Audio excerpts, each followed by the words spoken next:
انا اعطیناک الکوثر، اے نبی ہم نے آپ کو خیر کثیر دی ہے۔ خیر کثیر سے مراد آپ کو جو ہم نے اسلام دیا ہے وہ اتنی بڑی خیر ہے کہ اگر آپ کے کوئی نرینہ اولاد نہیں بھی ہے تو اس کے مقابلے میں اللہ نے آپ کو جو دین دے دیا، اس کی دینی دنیا کی برکتیں بھی حاصل ہوں گی اور آخرت میں بھی۔ تو یہ خیر کثیر کے ہوتے ہوئے اگر آپ کے نرینہ اولاد نہیں ہوتی تو آپ کو غم کرنے کی ضرورت نہیں ہے۔ اور دوسری تفسیر کے مطابق ہم نے آپ کو حوض کوثر دی ہے، تو آپ صلی اللہ علیہ وسلم میدان حشر میں اپنے امتیوں کو پانی پلائیں گے جب لوگ پیاس سے بلک رہے ہوں گے۔ تو یہ آپ کی خصوصیت ہے کہ اس وقت اللہ نے آپ کو ایک نہر آپ کے اختیار میں دی ہوگی جس سے آپ اپنے چاہنے والوں کو پانی پلائیں گے اور پھر ہمیشہ کے لیے ان کی پیاس بجھ جائے گی۔ تو جس کو اتنی بڑی نہر ملی ہو، اتنا اس کو عزت مل رہی ہو آخرت میں، تو اس کو ایسی شخصیت کو کہ اگر نرینہ اولاد نہیں ہوتی تو وہ یہ غم کوئی غم نہیں ہے ان کے لیے۔ تو یہ دو خوشخبریاں دی گئیں، انا اعطیناک الکوثر، اے نبی ہم نے آپ کو کوثر عطا کی ہے۔ اب چونکہ اللہ نے ایک نعمت کی ہے تو اللہ فرما رہے ہیں کہ آپ پر بھی شکر واجب ہے۔ وہ شکر کیا ہے؟ فصلی لربک، آپ اپنے رب کے لیے نماز پڑھیے، ونحر اور قربانی کیجیے۔ دو کام آپ کریں گے، نماز اور قربانی، تو اس کا صلہ اللہ آپ کو کیا عطا فرمائے گا؟ ان شانئک ھو الابتر، آپ کا دشمن آپ کو تانے دے رہا ہے کہ آپ ابتر ہیں، آپ کی نسل ختم ہونے والی ہے، تو ہم آپ کو یہ خوشخبری دے رہے ہیں کہ آپ دین پر مضبوطی سے قائم رہیے، آپ کے دشمن کی نسل ختم ہونے والی ہے۔ تو ان کے جسمانی بیٹے تو ہوں گے، روحانی اولاد نہیں ہوگی ان کے، جس کا نتیجہ یہ نکلے گا کہ ان کے درجنوں بچے ہو کے بھی ان کا نام و نشان مٹ جائے گا۔ باپ دیکھیں عرب کے بہت اولاد ہوا کرتی تھی، لیکن آج ان عرب کے سرداروں کا نام لینے والا کوئی بھی نہیں ہے، نہ ابو جہل کو پوچھا جاتا ہے، نہ ابو لہب کو، نہ عاص بن وائل کو۔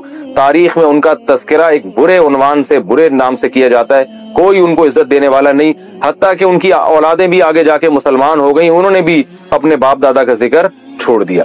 تو یہ اس صورت میں اللہ تعالیٰ کا ارشاد ہے۔ اچھا، اب اس میں جو کچھ علمی باتیں ہیں، نمبر ایک کہ اللہ تعالیٰ نے جب بھی کسی پر کوئی انعام کیا ہو، احسان کیا ہو، تو اللہ تعالیٰ چاہتے ہیں کہ اس کا تم شکر ادا کرو۔ تو اسی وجہ سے آپ صلی اللہ علیہ وسلم کو اس صورت میں خطاب کیا گیا کہ ہم نے آپ کو جب کوثر عطا کی ہے تو آپ اللہ کے بندے ہیں، لہذا آپ پر بھی اللہ کا شکر ادا کرنا واجب ہے۔ پہلی بات تو یہ پتہ چلی۔ دوسری بات یہ پتہ چلی کہ شکر ادا کرنے کا طریقہ ہمیشہ سے وہی ہوگا جو اس صورت میں بیان کیا ہے، ایک نماز اور ایک قربانی۔ نماز ہمیشہ یاد رکھیں کہ لیبل ہے جسمانی عبادت کا، اور قربانی لیبل ہے مالی عبادت کا، کیونکہ جب آپ جانور، عرب میں اونٹ جو ہے نا یہ بہت قیمتی مال تھا، تو اتنے قیمتی مال کو کاٹ دینا یہ بہت بڑی قربانی سمجھی جاتی تھی۔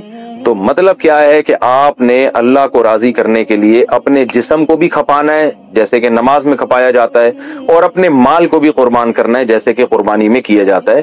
تو مراد صرف نماز اور قربانی نہیں ہے، بلکہ یہ ایک لیبل ہے، اور قرآن کا یہ طریقہ رہا ہے کہ وہ جزیات کے ضمن میں اصول اور قاعدے بیان کرتا ہے، مثالوں سے پورا ایک جو ہے نا لا بیان کرتا ہے، قانون بیان کرتا ہے۔ تو یہاں بھی ایک قانون بیان کیا جا رہا ہے کہ شکر کا دو طریقے ہیں، ایک جسمانی عبادت بھی اور مالی عبادت بھی، مال بھی خرچ کرنا ہے اور جو ہے جسمانی عبادت بھی کرنی ہے۔ اب تمام جسمانی عبادتیں اس میں آ گئیں، کیونکہ نماز سب سے اہم ہے اس لیے اللہ نے اس کو ذکر کیا، اس میں روزہ بھی آ گیا، اس میں حج بھی آ گیا، اور اس میں جو کچھ بھی ہم اللہ کے لیے اپنے جسم کو کھپاتے ہیں سب کچھ آ گیا۔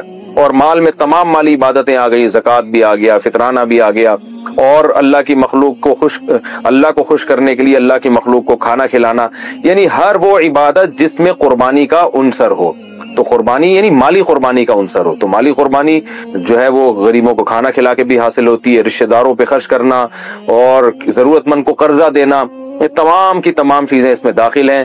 تو یہ بھی اس سورت سے ہمیں پتہ چلتا ہے، اور یہ تو دوسری بات ہوئی۔ اور تیسرا جو سبق ہمیں اس سورت سے ملتا ہے وہ یہ ملتا ہے کہ جب آپ اللہ کا شکر ادا کرتے ہیں اور آپ اللہ کے حکام کو فالو کرتے ہیں تو روحانی نسل بہرحال آپ کی ہی بڑھتی ہے، اور اگر آپ اللہ کا شکر ادا نہیں کرتے تو آپ کی اولاد بھی آپ کو بھول جاتی ہے، جیسے کہ اولادیں تو ملی مشرکین مکہ کو مگر کوئی ان کو یاد نہیں رکھتا۔ تو آج بھی ہم دیکھتے ہیں کہ دینداروں میں یہ چیز نظر آتی ہے، ان کی اولادیں والدین کے مرنے کے بعد موت تک ان کے لیے دعائیں کرتی ہیں، موت تک صدقہ خیرات کرتی رہتی ہیں، پھر آگے نسلیں پیدا ہوتی ہیں وہ بھی اپنے باپ دادا کے لیے مغفرت کی دعائیں مانگتے رہتے ہیں۔ لیکن جو زیادہ نام نہاد لبرل لوگ ہیں وہ اپنی اولادوں پہ بڑا خرچ کرتے ہیں، مگر ہم دیکھتے ہیں کہ جب ان کے والدین کا انتقال ہوتا ہے تو اولادیں چند دنوں میں ان کو بھول جاتی ہیں۔ جتنا دین سکھایا ہوگا آپ کی اولاد آپ کو اتنا ہی یاد رکھے گی، اور آپ کی نسلیں آپ کو اتنا ہی یاد رکھیں گی، اور جتنا آپ نے اپنی اولاد کو دین سے دور کیا ہوگا تو آپ کی اولاد وراثت تو دبا کے لے گی آپ سے، سارے فائدے اٹھائے گی مگر آپ کو یاد نہیں رکھے گی۔ محمد راجہ انڈیا سے، کیا خالہ کے بیٹے کی بیٹی سے شادی جائز ہے؟ جی جائز ہے۔ کیا جنات انسان پر بھی عاشق ہوتے ہیں؟ جی ہوتے ہیں، ہو سکتے ہیں، لیکن لاکھوں میں کروڑوں میں کوئی ایک آدھ واقعہ ہوتا ہے، تو اس لیے امید ہے آپ پر عاشق نہیں ہوں گے۔